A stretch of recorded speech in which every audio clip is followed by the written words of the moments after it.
नमस्कार। आपका हॉरोस्कोप देखते हैं। 1 मई 1991 10:22 रात्रि का जन्म आपने कहा। टाइम कन्फ्यूज़न है। अगर इस टाइम में 5 मिनट आगे या पीछे भी होता है तो भी कोई बड़ा अंतर नहीं आता। इसलिए 10:20 ले लो, 10:22, 10:25 या 10:18। नवांश कुंडली यानी वर्ग कुंडलियों पर इसका कोई खासा असर नहीं देखा जाता। ये वर्ग कुंडलियाँ होती हैं, इसलिए ठीक है ये स्थिति। इसी के आधार मानकर आपका आगे चलते हैं। शुरुआत करते हैं किसी भी कुंडली की लगन से और उसकी राशि से। लगन है वृश्चिक लगन, धनु लगन, और राशि है वृश्चिक राशि। लगन के स्वामी बृहस्पति हैं, राशि के स्वामी मंगल हैं, दोनों आपस में परम मित्र हैं। लग्न पर राहु की स्थिति बैठी हुई है। जब लगन में राहु हो, और क्योंकि ये राशि है धनु राशि, ये बृहस्पति की अग्नि तत्व की राशि है, ये व्यक्ति को स्वभाव में थोड़ा सा कठोरपन भी देती है, थोड़ी सी उद्दंडता भी देती है, एनर्जी भी देती है। लेकिन कभी कभी व्यक्ति जिद्दी किस्म का भी हो जाता है, या कभी कभी कुछ हरकतें उसकी ऐसी होती हैं जो बेवकूफ़ी भरा होती हैं। व्यक्ति सब कुछ ठीक ठाक जानता है, लेकिन उसके बाद भी कुछ हरकतें वो ऐसी कर देता है जिसको उसको खुद रियलाइज़ होता है कि ये तुमने गलत किया। राहु का लगन में होना व्यक्ति को अच्छी खासी एनर्जी प्रदान करता है। लगन के ऊपर मंगल का प्रभाव है। मंगल पंचमेश होके सप्तम में बैठे हैं। पंचम भाव का मालिक सप्तम में बैठकर लगन को दृष्टि देता है। ये आपको एनर्जी प्रदान करता है, बुद्धि को तेज बनाता है, ज्ञान देने वाला होता है। मंगल और केतु जब सप्तम भाव में बैठें, शास्त्र कहता है शनिवत राहु कुजवत केतु। कुज मतलब मंगल। राहु कैसा व्यवहार करेगा, जैसे शनि के कारकत्व होते हैं वैसा। केतु कैसा व्यवहार करता है, जैसे मंगल के कारकत्व होते हैं। अब मंगल और केतु दो प्लैनेट, यानी आप इसको ये भी समझ सकते हैं कि दो मंगल 7th हाउस में बैठे हुए हैं। 7वां घर पत्नी के लिए देखा जाने वाला घर है। पत्नी स्थान पर दो अशुभ ग्रह हों, मंगल और केतु अंगारक योग में हों, ये हस्बैंड वाइफ के रिलेशन को तोड़ने में सक्षम हो सकते हैं। बहुत स्पीडली झगड़ा झंझट कराने में भी सक्षम होते हैं। और शुक्र जो विवाह का कारक है वो यहाँ 6ठे घर में पड़ा हुआ है। एक तरफ उसके सूर्य है, एक तरफ उसके मंगल केतु हैं। शुक्र भी पाप कर्तरी में है। साथ ही साथ राहु केतु अक्ष पे लगन सप्तम, और नवांश कुंडली जो जीवन साथी के लिए देखी जाती है, यहाँ भी राहु केतु अक्ष पर लगन सप्तम। ऐसे लोगों को अपने वैवाहिक जीवन को बचा कर रखना चाहिए, नहीं तो जीवन में प्रॉब्लम्स होती हैं। और आपने से किसी ने ये भी कहा है कि आपको 2 शादी का योग है, तो शादी से संबंधित प्रॉब्लम्स तो चार्ट में दिखाई दे गई हैं। बाकी स्थिति अभी आगे देखेंगे, शादी कब होनी है, क्या स्थिति होती है उसकी। लेकिन हाँ, प्रॉब्लम तो आपके चार्ट में आ गई। आप मांगलिक हैं, ये ध्यान रखिएगा। लगन से 7वें घर में मंगल केतु, चंद्रमा से 8वें घर में मंगल केतु, ये प्रॉब्लमैटिक कंडीशंस हैं। लगन शरीर है, चंद्रमा मानसिकता है, इसलिए वैवाहिक जीवन की प्रॉब्लम्स तो आपके चार्ट में दिख गई। लगन का मालिक बृहस्पति अष्टम भाव में पड़ा हुआ है, उच्च का बृहस्पति है, चंद्रमा की राशि में है, चंद्रमा को भी देखता है, दूसरे घर में बैठे शनि को भी देखता है। ये स्थिति धन के लिए अच्छी है, कुटुंब के लिए अच्छी है, घर परिवार से सहयोग एवं घर परिवार से पैतृक संपत्ति और पैसे का सहयोग दिलाने वाली भी स्थिति अच्छी है।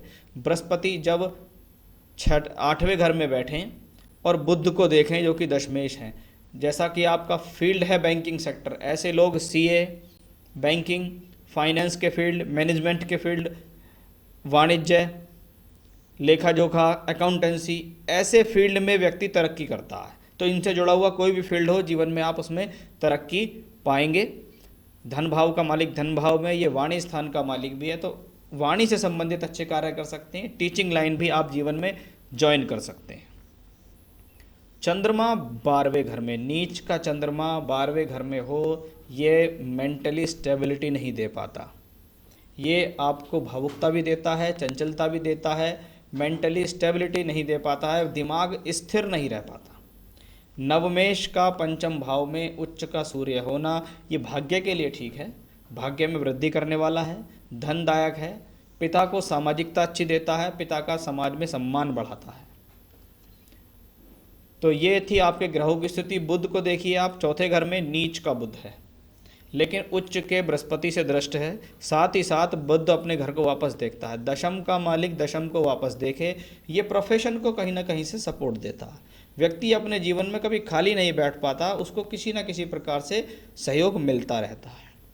अब कुंडली के अंदर स्थित सभी ग्रहों की स्थितियां हमने देखी। अब आपसे बात करूंगा दशाओं के बारे में, क्योंकि बिना दशाओं के आपको रिजल्ट नहीं मिलेगा। दशाओं को आप ऐसे समझ सकते हैं, ये फ्रूट्स हैं। कुंडली के अंदर बनने वाले राजयोग, धन योग, शुभ ग्रह अशुभ ग्रहों के योग जो भी होते हैं वो दशाओं पर आधारित हैं। कौन सी दशा में आपको शुभ फल मिलना है, कौन सी में अशुभ फल मिलना है, वो निर्धारित होता है दशाओं पे। शुक्र आपकी कुंडली में छठे घर का मालिक होकर छठे ही घर में बैठा, 6th हाउस रोग ऋण रिपु बीमारी पर कब्जा करता है, यानी आपको आसानी से बीमार नहीं होने देगा।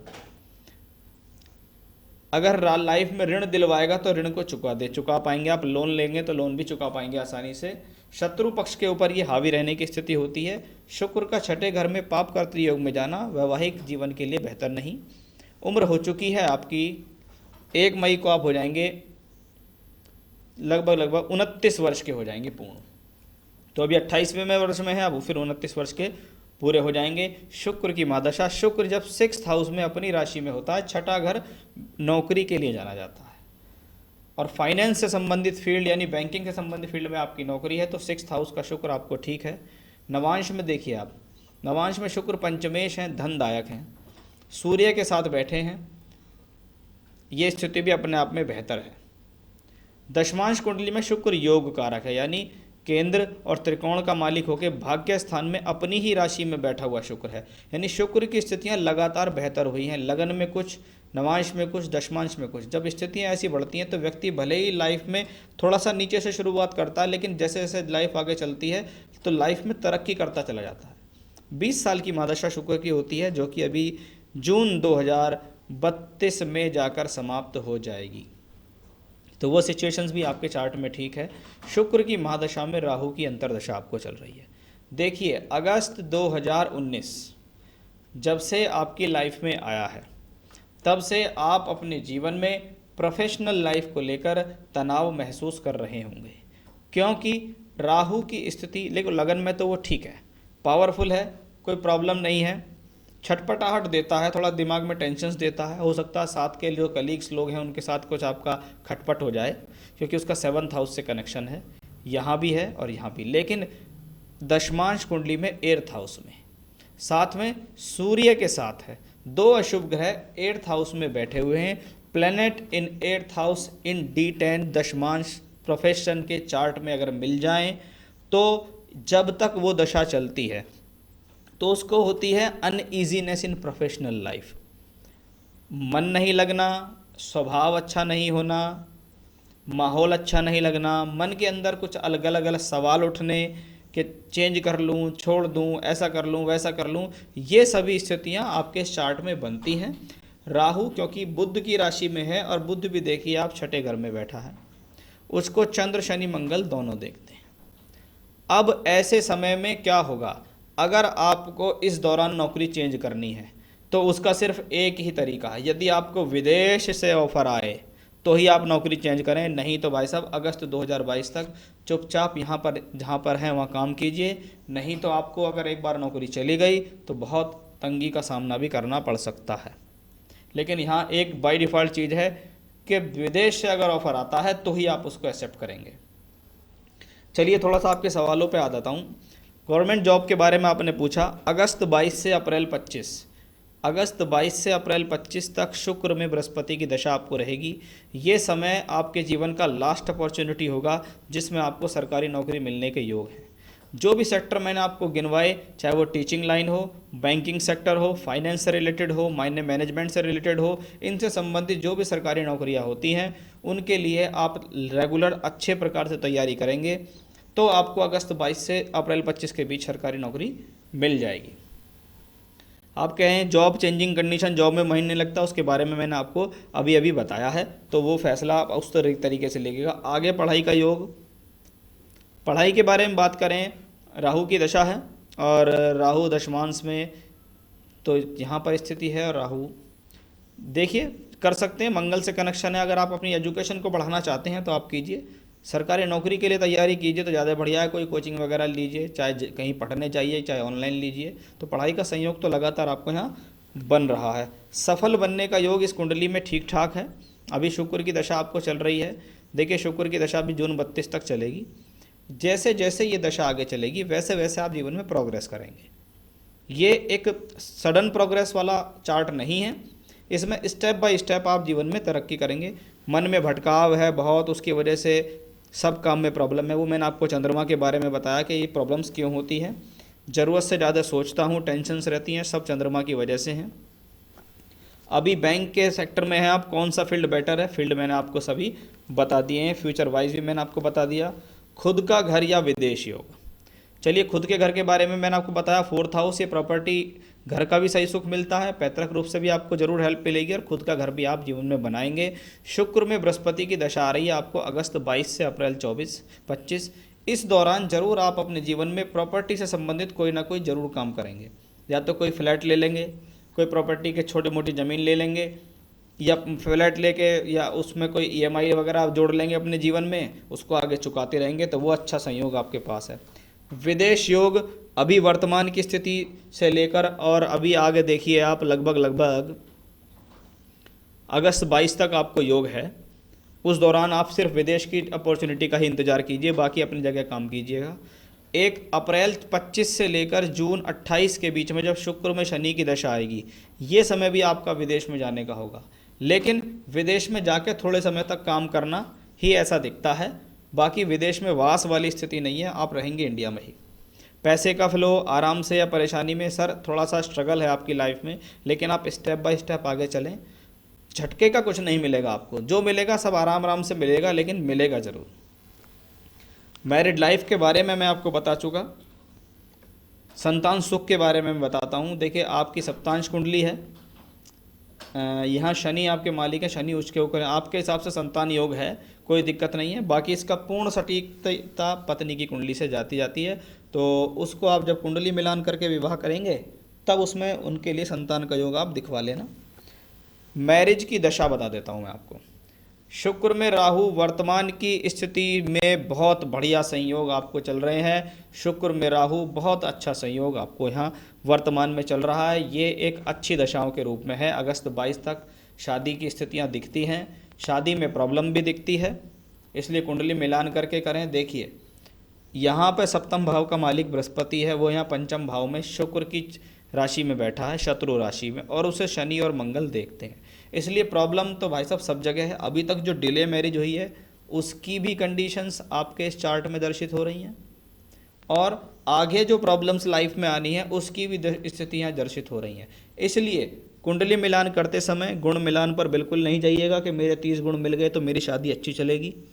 आप सिर्फ ये देखिए कि आपकी लाइफ में जो मैरिड लाइफ रिलेटेड इश्यूज़ इस कुंडली में दिखाई दे रहे हैं, वैसे इश्यूज़ अगर लड़की की कुंडली में नहीं होंगे तो आपका मैरिड लाइफ बहुत बढ़िया जाएगा, चाहे गुण आपके 10 मिलें, चाहे 5 मिलें, चाहे 30 मिलें। लेकिन अगर वही सेम इश्यूज़ उसके चार्ट में दिखाई दे गए और गुण आपके चाहे कितने भी मिल जाइए, तो आपका डाइवोर्स होने से कोई नहीं रोक पाएगा। इसलिए आपको ये चीज़ें ध्यान रखनी है। अब बताता हूँ मैं कि आपका फ्यूचर ठीक रहे, आपका भाग्य बलवान हो जाए, आपको जीवन में अच्छी खासी तरक्की मिल जाए। उसके लिए मैं बताता हूँ आपको इस उपाय। सबसे पहले एक पुखराज रतन पहनना आपके लिए बहुत ज़्यादा ज़रूरी है। श्रीलंकन पुखराज आपको यहाँ पहनना है, अच्छा सर्टिफाइड श्रीलंकन पुखराज आप पहनिए, उससे आपका बृहस्पति बहुत अधिक मजबूत होगा। आप चाहेंगे तो श्रीलंकन पुखराज मुझसे आप प्राप्त कर सकते हैं, मैं आपको सर्टिफाइड स्टोन प्राप्त करा सकता हूँ, दिखा भी सकता हूँ।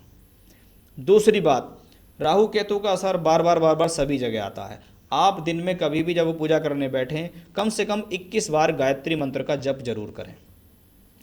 दूसरा, रुद्राष्टकम का पाठ करें। भगवान शिव का स्तोत्र पाठ है रुद्राष्टकम, तो गायत्री मंत्र 21 बार करें, रुद्राष्टकम का 1 बार पाठ करें, और 1 बार आप हनुमान चालीसा का भी पाठ करें।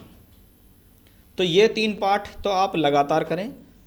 और सोमवार को जा सकें तो शिवलिंग पर जाकर भगवान शिव को जल चढ़ाएं, और उसमें गंगा जल, कच्चा दूध, थोड़ा सा मीठा, थोड़ा सा काला तिल डाल सकते हैं, और जल चढ़ाते हुए ओम नमः शिवाय मंत्र का जाप करें। उसके बाद खड़े होकर वहाँ पर रुद्राष्टकम का पाठ करें। तो डेली पूजा भी बताई है आपको जो करनी है, और रतन पहनने के लिए बताया है, सोमवार की पूजा के लिए आपको बताया है। पूजा में निरंतरता रखिएगा, साथ ही साथ मेडिटेशन वगैरह भी आप कीजिएगा, थोड़ा सा लाइफ स्टाइल अपना अच्छा कीजिए, तो आपको जीवन में अच्छी खासी तरक्की मिलेगी। ओवरऑल चार्ट की स्थिति देखें तो मजबूत है, कोई बड़ी प्रॉब्लम्स आपकी लाइफ में नहीं है। लेकिन हाँ, लाइफ में चेंजेस हैं, कभी आप नौकरी बदलेंगे तो कभी आप स्थान बदलेंगे, लेकिन हर बार जो भी स्थिति होंगी वो आपके लिए एक अच्छी स्थितियाँ होंगी। थोड़ा सा दिमाग से और धैर्य से काम लेकर आपको अपने जीवन में चलना होगा। जो उपाय बताए हैं वो कीजिएगा, आपको निश्चित राहत मिलेगी। नमस्कार।